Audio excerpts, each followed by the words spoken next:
How do you copy your profile link on Snapchat? Hello guys, in today's video I'm going to show you how to copy your profile link on Snapchat.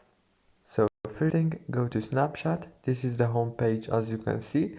Now click on your avatar right here to go to your profile. Now this is my profile as you can see. All what you have to do to share it is by going here into the top, click here on this icon, and now as you can see, you can copy the link of your profile easily from here, just by clicking on copy. Don't forget to like and subscribe. Thank you so much for watching.